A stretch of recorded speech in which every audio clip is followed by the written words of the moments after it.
Takot at pangamba sa anak ang nararamdaman ng ina ni Jessie Virtudaso. Siya ang lalaki sa 3 viral road rage sa Fairview, Quezon City. Mabilis yung takbo ko. Pinapili mo. Ano problema mo, boss? Ano nga? Sabihin mo. Baka ka lang. Ano ka ba namin? Ginit-git ka ba? Umiiwas na nga ako eh. Okay sila oh. Nakalbo na naman oh.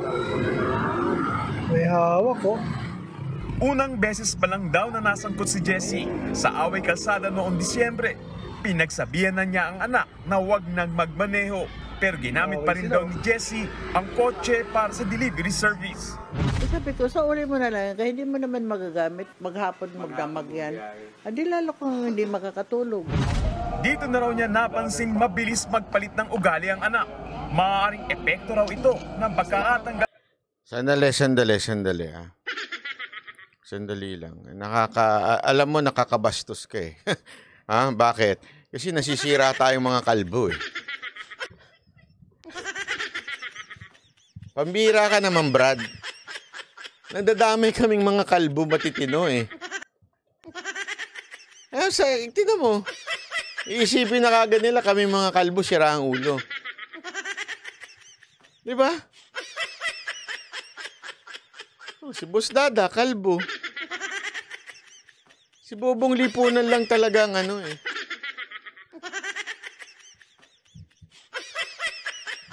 Hindi ho lahat ng katulad namin masama ugali ah.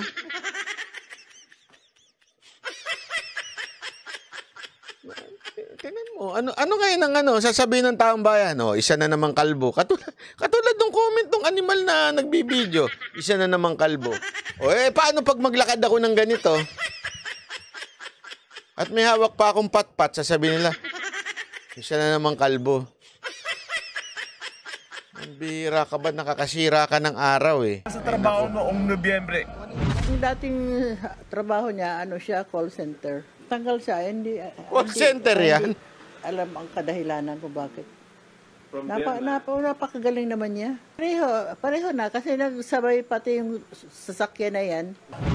Dahil hindi na raw nakakatulog at palaging galit, kinumbisinan niya ang anak na magpakonsulta sa doktor.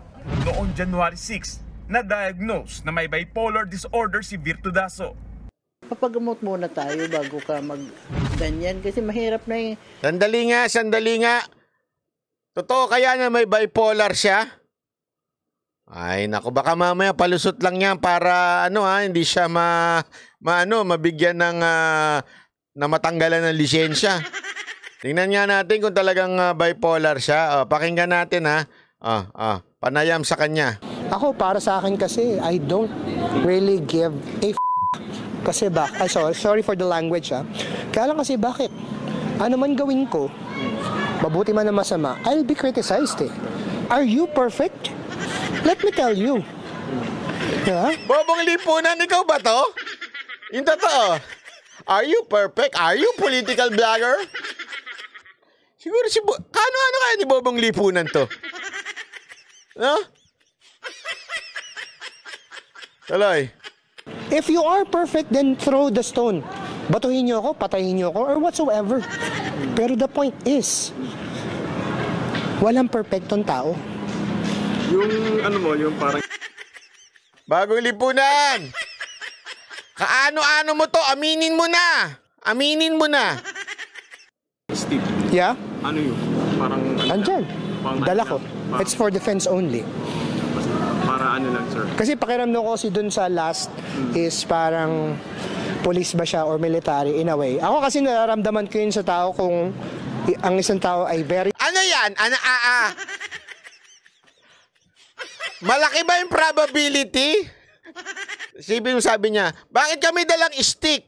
Kasi nararamdaman ko na pulis o sundalo yun eh. Sounds family? Di ba? Sounds family yung ganun eh, di ba? Alam ko po, sounds familiar, ha? Joke po yun, joke. Okay? Sounds familiar eh, di ba? Yung ganyang klaseng style. Hindi, nararamdaman ko kasi it's I think it's my I think there's a probability. Bingo! Ayan, bingo! Alam mo, Bobong Lipunan, tigil mo na yung salitang bingo, yung kabaklaan na yan. Tigil mo na yan. Bumingo ka na eh! Binggong-bingo ka doon sa debate! As in, bingo ka doon. Strong or may weak personality siya. Kasi nga, sabi ko sa Facebook ko, actually, I mastered my own self na in a way I am able to put myself in a higher state of being. Ano na nangyari sa Earth? Grabing hirap ng bayan natin, ano? Hindi, sobrang hirap ng bayan natin. Ang dami ng ganito sa Pilipinas. Alam mo, LTO, makinig naman kayo dito. Pag kayo hindi nyo pa tinanggalan ng lisensya to, ay talagang tutuktukan ko kayo. LTO, yung ganito, binibigyan pa ba ng lisensya to? Hinahayaan natin magmaneho to sa kalsada. Pambira kayo.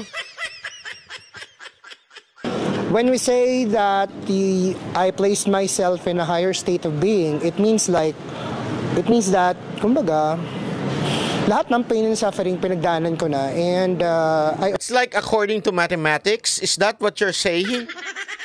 According to mathematics, it is unconstitutional with a big probability.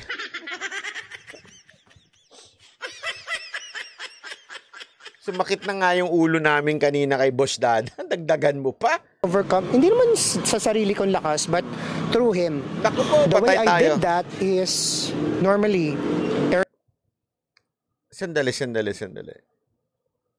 May nunal din siya? Hayop yan. May nunal ba siya? Early morning here.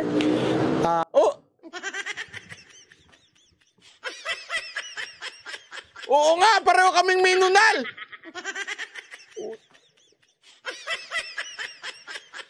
Baka mamaya gamitin evidence ni Bobong Lipunan. Sabihin niya, ewan ko ba kung anong evidence tawag doon? Before I jog, I pray and meditate. I meditate and pray for about 30 minutes to be able to clear my mind, heart, and all of it from the negative things that happened the previous day or whatsoever. Yung isa pang video, sir, na naka-blue naman kayo din eh. Parang, yeah. Ano naman nangyari? All the same, Brad. It's all the same. Kasi, bakit ka biglang kakat ng ganun? Wala man lang signal. Mabilis yung takbo ko. Ganun din yung first video natin sa passenger van. Yeah. Okay. It's the same. Oo. So, wala ka namang record ng violation before? Wala. Nagkakataon lang dito lang lahat sa purview. Anong effect sa'yo na binasakamang boy ng purview? I don't care. Vin Diesel ka daw. That's the testimonial evidence, correct? According to him. Hindi, ito yung testimonial evidence niya. Sabi niya kasi kita mo nagpapatakbo ko ng bilis tapos bigla ka sisingit. Ay kasalanan mo yun. Hayop! I don't care. Kasi, kahit anong gawin ko, people will criticize you eh. May it be good or bad. Am I right? Am I right? Am I right? Kasi, tama lahat ng sinasabi. Kasi, maging mabait ka, maging or whatsoever, criticize ka ng tao, di ba? Sa Bible nga, di ba? Although I don't believe in the Bible anymore, pero may story doon na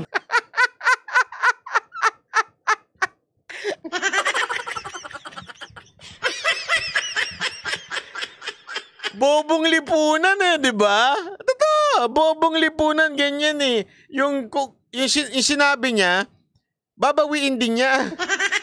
Kasi di ba meron nga tayo sa Bible, although I don't believe in the Bible.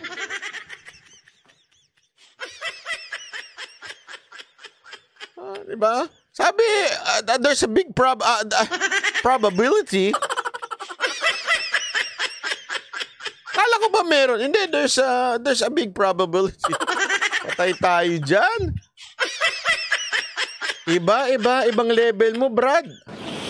may isang babae na di ba, na woman na marami siyang asawa or something like that. And sabi ni Jesus is, Kung wala kayong kasalanan, kung kayo ay perpekto, batuhin nyo. Patayin nyo. Anong nangyari pala dun, sir?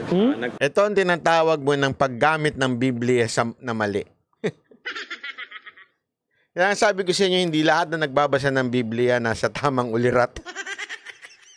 It doesn't mean huwag kayo magbasa, ha? Hindi yun ang punto ko dito. Kasi nga, tandaan ninyo, even Satan himself quoted the scripture to tempt our Lord. Mismo si Satanas ginamit ang salita ng Diyos. Ibig sabihin po, it doesn't mean pag ang isang tao ay gumagamit ng salita ng Diyos ay nasa tamang ulirat. Halimbawa na lang nito Gina-justify niya yung mali niyang ginawa, mali niyang ginagawa na pag-iinit ng ulo at sasabihin niya, di ko sinong perfecto sa inyo, kayo unang bumato. Ginamit pa, ha? File ba sila ng case sa'yo? O parang nagkahiwalayan lang kayo? They did. Actually, I have to go to Araneta, LTO for that one. For the very first one, I think. Nasomon ka dun sa first one? Oo, pero sa 17th pa yata siya or 16th, I think. Ano to, yung pangalawa o yung unang ano? Yung una. Yung una. Pero yung pangalawa at pangatlo wala naman. Wala pa sa ngayon. Sa ngayon, okay. Yeah. Oo. So, Alam mo, ako suggestion ko lang sa'yo, ha? Boy Perview. Perview ba pangalan niya? Ang suggestion ko sa'yo, maging vlogger ka. Patok ka sa mga tanso.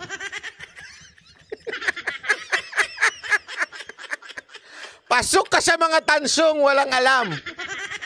Yung oo lang ng oo, mag-imbento ka lang. Sakyan mo lang si Maharlika. Sakyan mo lang yung mga vlogger dyan. Pwede ka na. Iparot mo lang sila.